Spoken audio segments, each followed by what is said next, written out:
No, sorry, Liam. That was me. I didn't plug in my charger in the laptop. That was absolutely me. I was shitting it then. Didn't know what happened. But good. Glad I answered the question. I hope it is really tricky. It is really tricky, like what to send, and that's why some cards can go for so much money because it's the right card in a PSA 10, the right card in even a PSA 9 can fetch absolute loads of cash. Like I said, I think to be fair, looking at those sapphires, those PSA 10 sapphires for Pedri, if they if they continue to go down in value, like if you can get them for around $200, $180, you would absolutely make money on that. Hey Maniac, you would absolutely make money on those cards. Like I'm thinking now, I'm like, ooh, Pedri Sapphire at a PSA 10 is Pedri Sapphire PSA 10. I was gonna see. I'm gonna follow this auction, see what this finishes at. Because I would have said whoever got that at a 237, 200 quid for a Pedri Sapphire, I think's insane. I genuinely think that is absolutely quality. So I'm gonna watch this. I'd love a Pedri 10. Slabbing ultra modern is not a good idea if you're thinking about flipping. Uh, Slabbing ultra modern is not a good idea if you're thinking of. I think it. There's so many, as you know, there's so many factors that go into it that determine what's going to be a good value flip or not. If you can flip quickly enough, I think it's always going to be a good. Personally, I think it's always a good, uh, a good card to pick because people want those young people. Vlahovic, for example, for Fiorentina, his rookie tickets are going for $400-500. There's only I think 20 or 30 graded at PSA. You look at that across any other player, any other sport, and that volume, it's gold dust. So if you can get those cards into PSA now and flip, I think they will do well for at least the next few months. Where you're right is the cards that are in the masses, the cards where it's there's thousands of them printed compared to vintage where you're not going to get high grades in a lot of vintage. So if you do, again, it's a gold mine. But the the difference between the difference between uh the difference between people who collect soccer and collect NBA, NFL, NHL, baseball are different because a lot of people are only new in the hobby. Sorry, or not a new in hobby, new to soccer, new to football. So they don't know about the history and those players. There's so many players in soccer that are criminally undervalued because people don't have the knowledge of those players. And like I said, for me, two things need to happen for soccer to become like the main thing or one of the main things in the hobby, and it's Americans to adapt football, soccer, however you want to phrase it, as their own sport, and the people in the UK and Europe to embrace the hobby. Now, that's where it's going to lead back to Fanatics and how they're going to be able to distribute worldwide and things like that. So, and will it affect? Will they want to distribute as much worldwide as Tops and these other companies are doing now? So again, it's going to be interesting in that sense. So I disagree with the ultra modern flipping. I definitely get your point, but I think the difference is the people who are buying to flip or buying the flips are buying it because of the hype. And as long as the hype's there, there's always going to be chance to flip cards and make money. Like again, the kabooms. If you pulled a kaboom Harlan now, you've made $5,000 kind of thing. So Americans have short attention spans. So did the English, mate. So did the English. But yeah, like I said, I see your point, and I think because the kind of in-depth industry of the hobby. You speak to people, you've been there, done that, got the t-shirt, whereas everyone now, and I'll put myself into that category. I try and think logically about stuff, but I'll still put myself into the new category, is that if I see a card that I think I can flip, I will try to flip it. Now, hopefully my logic that I have works, and it means I will make money on it because I'm looking to flip now. But I wouldn't like I said, cards like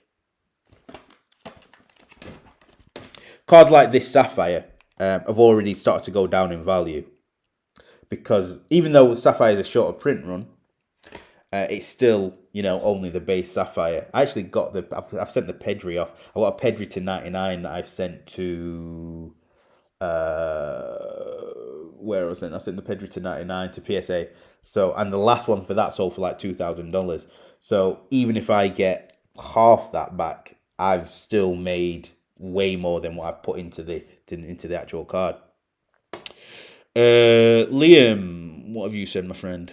Actually, no. Oh, there's a few more before then. Slavian got a nice Pedri living set I got a while back for $6. Now sells for around 50. That's decent. That's where the tops do come in nice. Some of those living sets. I guess it depends on then NXT is the way to go with better margins. The market is overloaded with ultra modern. It's about perceived scarcity. Pop 2, pop 1 bullshit. Yeah, definitely agree with that, mate. Liam, I have 110 cards at PSA from November, January bulk. Oh, is that with graded gem?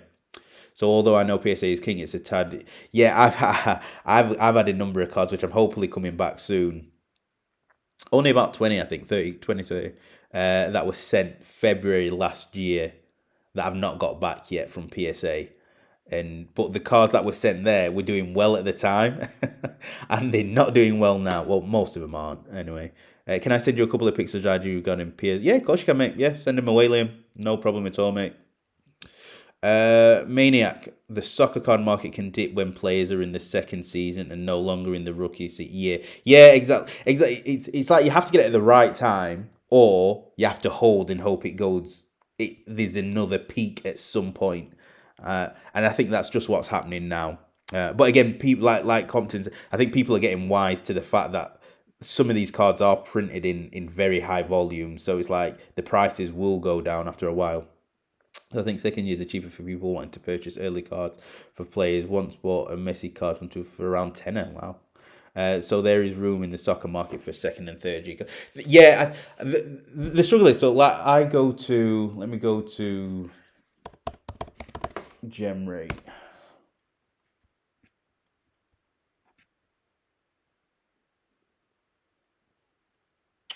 So look, this is where I look at, again. This is where I like numbers, and I like numbers and stuff.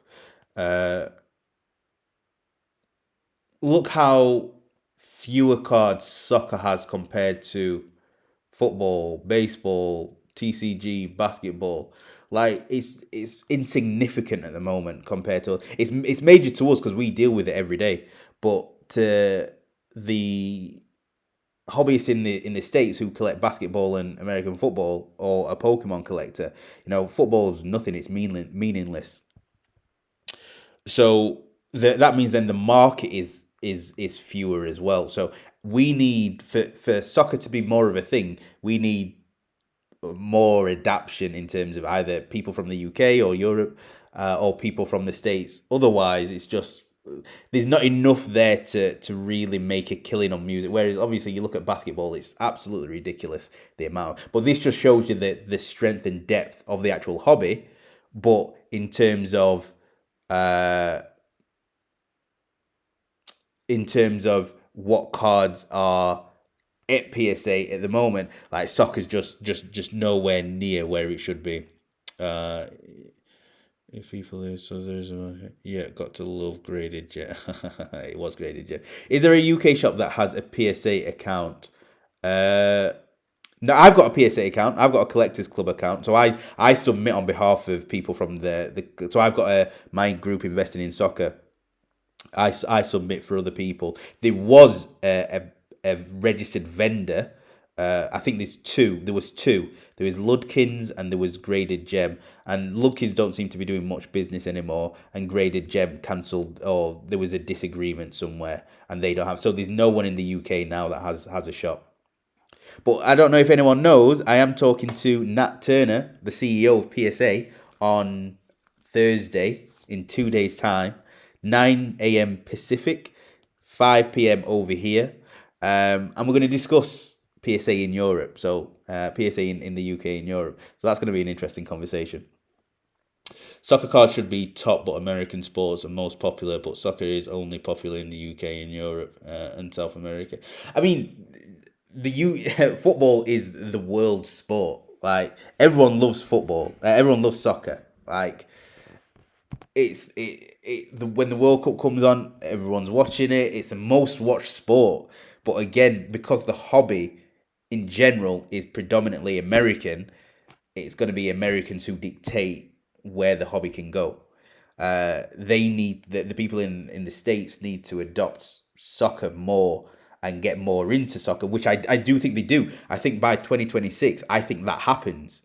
But it's how long are you willing to wait for that to happen? That's the key. So soccer in 10 years will be close to the top behind America football. Yeah, agree. We have too much shit going on in America to care about soccer. Big difference. Group submits from a shop is faster. Yeah, and that's the other issue. Like we're in England, we're UK, and we're behind because again it's new to us. It's new to a lot of people over here. So like we're just getting to the grips of how it should be done. But it's difficult.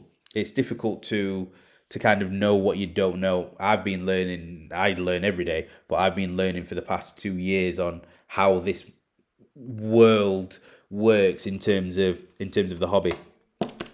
But that is taking it to a wrap. That is coming up to 8 p.m. So I am going to call it a night. I've got many things that I still need to do, but make sure that you tune in to the talk with Nat Turner on Thursday. It really is I hope it's gonna be a really good conversation. He seems really willing to discuss lots of things. I'm looking forward to speaking with him.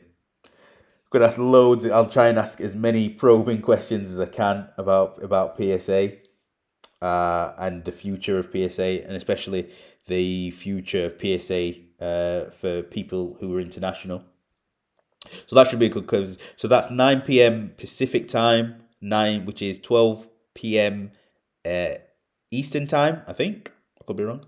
And it's 5 p.m. our time in the UK, GMT. So that should be a good conversation. Then also next Monday, I've got a talk with APS Locker, Gorilla Ship they're now called. So if you've ever wondered on getting an address from the States and getting stuff shipped cheaper into the UK, that's the conversation you want to listen to. It'll give some great insight of kind of the process and what he does, prices, and it should be a good conversation. So anyone who's looking to have a US mailing address, that's definitely a talk to have. Other than that, I wish you all a good week. Have fun, whatever you do. Collect. As always, if anyone wants to talk to me, make sure you send me a message on Instagram. It's the best way to contact me, and we'll have a chat. What are your thoughts on Eze? Final question. What are your thoughts on Eze? Eze is an absolute beast. Obviously, his prices are down at the moment because he's been away for a year. I think when he comes back, I think his prices are going to go back up. So I think Eze is an absolute great shout. Pick up his cards. He's not got many cards out there. But yeah, Eze is a good player. Eze is a very good player. He'll get a move to somewhere better than Palace. No offense to Palace. He'll get a move better to better team than Palace if he can come back stronger from his injury. So he's one player that I'll be looking out for sure. But there we go. There we have it. That's it for tonight. I will message anyone who messages me on Instagram. It might take a few hours because I've got a few things to do, but I will message. So I hope you all have a good evening, a good night, and a good day tomorrow. And I will see you on Thursday for the chat with PSA CEO Nat.